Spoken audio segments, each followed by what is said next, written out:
오늘 우리가 2022년도 맥주감사절 예배를 하나님 앞에 드리면서 먼저는 우리 하나님 앞에 다시 한번 감사와 찬양과 영광을 올려드리고, 아래로는 이 어려움 속에서도 교회를 섬겨오시고 지켜오신 우리 사랑하는 모든 성도님들, 특별히 사랑하는 우리 장로님들, 또 각 부서의 영적 리더들, 권사님들, 집사님들, 교회학교 모든 분야의 사랑하는 우리 성지 가족들에게 진심으로 감사 인사를 올려드립니다. 언제나 그렇지만 특별한 절기 예배를 맞이하게 될 때면 가장 먼저 심령 깊은 곳에 새겨지게 되는 것은 잘 아시는 것처럼 지금까지 지내온 이 모든 것들이 아버지의 은혜였습니다 라고 하는 고백을 우리가 드리지 않을 수가 없다는 것입니다. 특별히 올 한 해는 코로나를 또 어찌되었든 그 상황 속에서도 우리가 견뎌냈고 또 이겨내왔고 또 다른 어떤 교회들보다도 잘 극복해낸 것에 대해서 종의 마음이 계속해서 주님 은혜 감사합니다, 주님 사랑 감사합니다 라고 하는 이 마음의 고백이 특별히 오늘 맥주절 예배를 드리면서 계속해서 저의 마음속에서 샘물처럼 솟아나게 됩니다. 오늘 말씀의 제목은 바로 이런 것입니다. 여러분 같이 하시죠. 감사하는 삶은 행복을 만들어줍니다. 아멘. 사무엘상 7장 3절 이하의 말씀을 보면은 이스라엘 백성들이 사무엘 선지자의 말씀에 따라서 일명 미스바라고 하는 한 산 골짜기에 함께 모여서 미스바의 대성회라고 하는 믿음의 부흥회를 열게 되는 장면을 우리에게 말씀해 주시고 있습니다. 미스바의 대성회에서 가장 크게 도드라지는 것은 이제 너희가 그동안 섬겨왔던 우상의 신상들을 버리고 잘못된 신앙의 길에 돌아서서 이제는 여호와 하나님만을 섬기든지 아니면 여전히 옛 우상을 따라서 살든지 오늘 너희가 선택하라. 나와 내 집은 오직 여호와 하나님만을 섬기겠노라. 이것이 그 유명한 사무엘 선지자의 미스바 대성에서의 신앙의 고백이었습니다. 다행스럽게 이스라엘 백성들이 우리도 이제 우상을 버리고 잘못된 신앙에 돌아서서 하나님만을 섬기겠노라 결단하고 다짐할 때, 그런데 그때 블레셋 족속이 미스바에 이스라엘 민족들이 다 모여 있다는 소식을 듣고 옳다, 이제 한꺼번에 이스라엘을 멸망시킬 수 있는 절호의 찬스다 그러면서 전 병력을 동원해서 그 밤에 공격에 왔을 때 하나님께서 그동안 한 번도 이겨보지 못했던 이 블레셋 군대를 이기게 하시는 역사상 어마어마한 그런 큰 승리의 사건을 성경은 우리에게 증거를 해주시고 있습니다. 여러분, 그때 그 전쟁에서 사무엘 선지자가 승리한 후에 가장 먼저 취한 행동이 무엇이었을까요? 사무엘은 커다란 돌 하나를 취하게 하고 그 돌을 미스바와 센 사이에 세우게 한 후에 그 돌의 이름을 에벤에셀이라 부르게 하였습니다. 여기서 에벤에셀은 두 단어가 합성된 단어인데, 에벤이라고 하는 단어는 도움이라고 하는 돌이요, 그 단어요 아제르 에셀, 아제르라고 하는 말은 돌이라고 하는 말인데 도움의 돌, 하나님께서 이 돌을 보면서 여기까지 우리를 도와주셨다라고 하는 신앙의 고백이 담겨져 있는 것이고, 그리고 그 신앙의 고백 속에는 어쩌면 우리의 모든 삶 속에 하나님께서 관여하지 않은 것이 없다,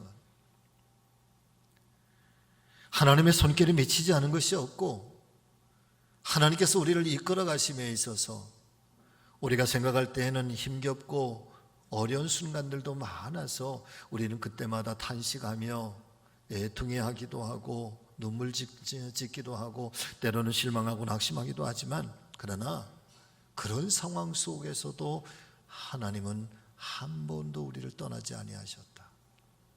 하나님은 한 번도 우리를 버리시지 아니하셨다. 여기까지 하나님 우리와 함께 하셔서 우리를 도우셨다라고 하는 이 신실한 신앙의 고백을 사무엘은 이스라엘 민족과 더불어 성경 속에 우리에게 남겨주시고 있는 것입니다. 이와 같은 에베네셀의 사건을 통해서 저는 크신 하나님의 은혜와 사랑을 다시 한번 저도 개인적으로 깨닫게 됩니다. 첫 번째 은혜는 지금까지 살아온 모든 것 하나님의 도우심과 은혜였음이로다. 할렐루야.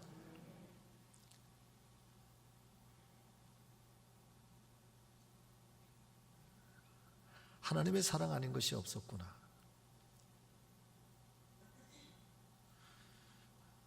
50대를 벗어나서 제가 60대에 들어섰어요, 여러분. 아직도 제 마음은 30대 같아요. 그런데 60이 되고 보니까 제 안에 몇 가지 호르몬 변화가 생겼어요. 첫 번째는 눈물이 많아졌습니다. 참 이상하죠? 작은 일에도 왈칵 눈물이 고여요. 이제서 고백하지만 매 주일 찬양 때마다 제가 눈물이 왈칵 쏟아. 그래서 나올 때 눈을 막 깜빡깜빡거리고 막 눈물을 감추느냐고. 또 하나는 참 사람이 그립다.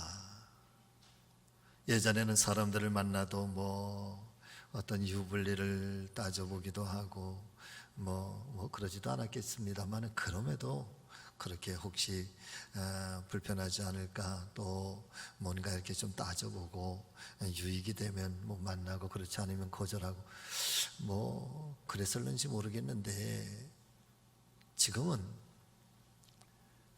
그냥 보고 싶어. 친구들이 보고 싶고, 그래 사는 것은 어떤지, 또 건강은 어떤지, 자녀들은 어떻게 지내는지, 그런 등등의 아무런 조건도 이유도 없이 그저 사람들 이렇게 얼굴 보고 싶고 만나서 그저 식사하면서 담소 나누고 싶은 그런 마음들이 유난히 이렇게 드는 것 같습니다. 또 한 가지의 변화가 있다고 한다면,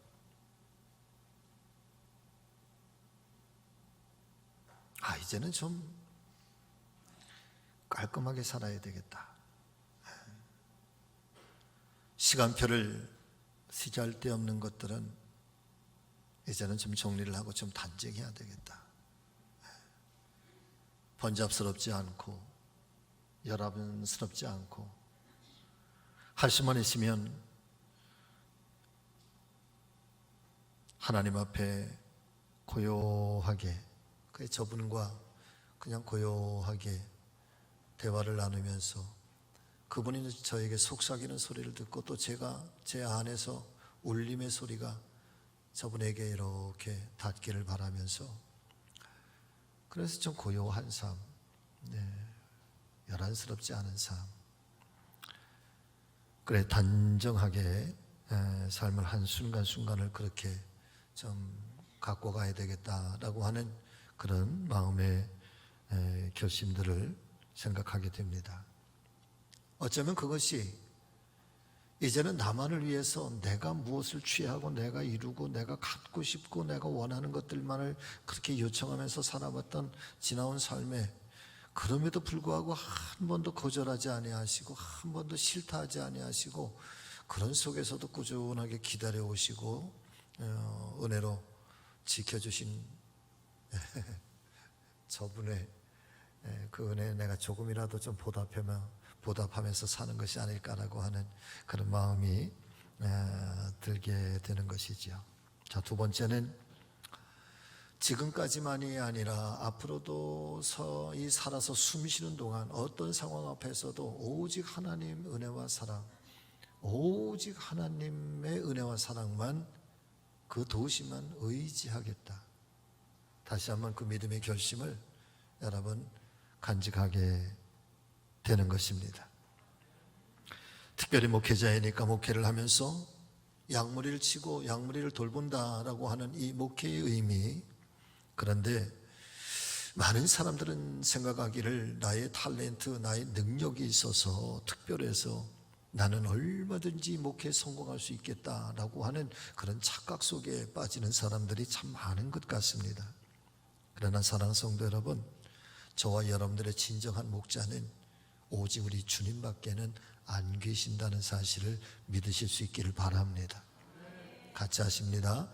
나의 목자는 오직 단 한 분, 우리 주님밖에는 없습니다. 아멘. 그냥 그분의 쓰임 받을 수 있다면 감사한 거. 주님께서 보내심에 그에게 순종하며 그저 도구로 사용되어질 수 있다면 감사한 거지. 에베네스를 여기까지 도와주신 하나님, 만일 그 하나님이 도와주시지 않으면 아침 안개처럼 그렇게 사라지고 말 그런 부끄러운 인생인데,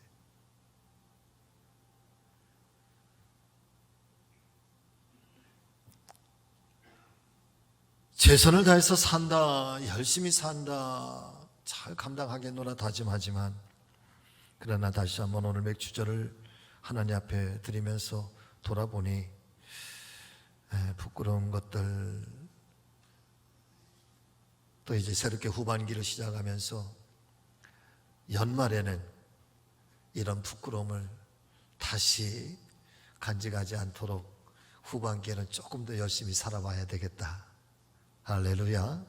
조금 더 주님 마음에 합한 자로 좀 살아봐야 되겠다. 그런 다짐을 여러분 가져보게 되네요. 우리 모두에게도 오늘 맥주절을 기점으로 후반기에가 좀 더 겸손하게, 좀 더 주님 닮고 주의 마음에 합한 그런 은혜의 삶이 후반기에도 열려지시기를 예수님의 이름으로 축복합니다. 한 가지만 말씀을 드리려고 그래요. 감사할 줄 아는 사람이 행복한 사람이에요. 여러분 같이 하십니다. 감사할 줄 아는 사람이 행복한 사람입니다. 방송실 당황하지 마요. 1번 띄워주면 돼. 1번. 지금도 띄워줘. 괜찮아? 그렇지. 감사할 줄 아는 사람이 행복한 사람. 일본 사람 중에 이무라 가즈키오라고 하는 아주 유명한 그런 독실한 크리스찬이 한 사람이 있는데, 이분은 일본 대학의 의학부를 졸업하고 오사카 병원에서 내과 의사로 근무하는 중에 섬유육종이라고 하는 암을 앓게 되고, 이것이 폐로 전이가 돼서 32살이라고 하는 정말 약관의 나이에 하나님께 돌아가게 됩니다.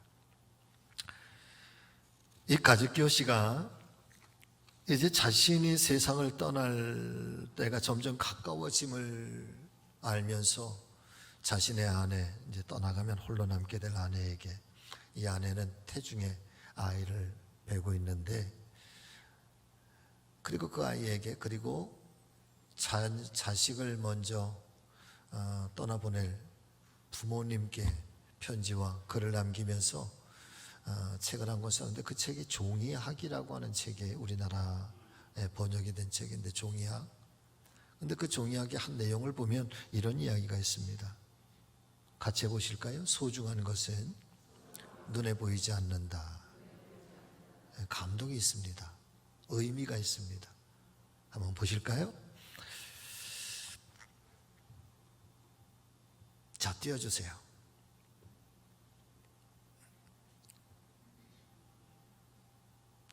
뒷장이야, 뒷장.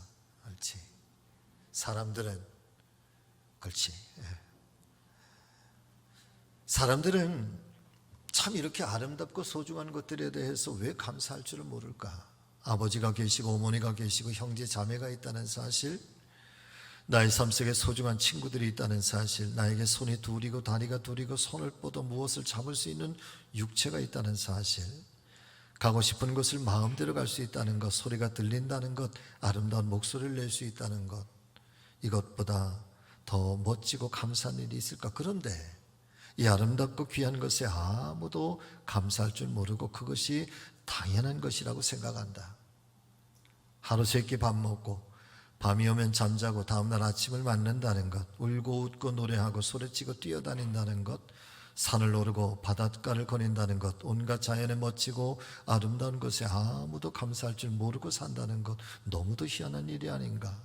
얼마나 눈물나게 소중한 것인지, 두 눈으로 보는 것이 얼마나 아름답고 신나는 것인지, 그 모든 것이 얼마나 감사한 것인지 사람들은 그저 당연한 것처럼 느낀다, 여긴다. 마침내 이런 삶의 모든 것들을 잃어버린 사람만이 고마움을 깨닫게 된다.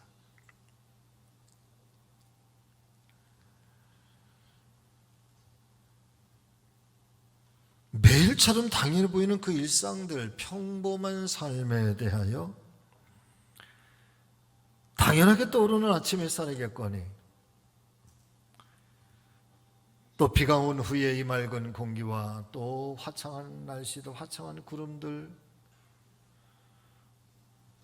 또 지저귀는 어떤 새들의 노랫소리들, 직장에서의 일상적인 나름대로의 일과들, 그리고 여가 시간을 보내고 집에 돌아와 잠자리에 들면서 하루를 마치게 되는 이런 모든 것들이 당연한 것들처럼 여겨지며 우리는 이렇게 생각을 한대.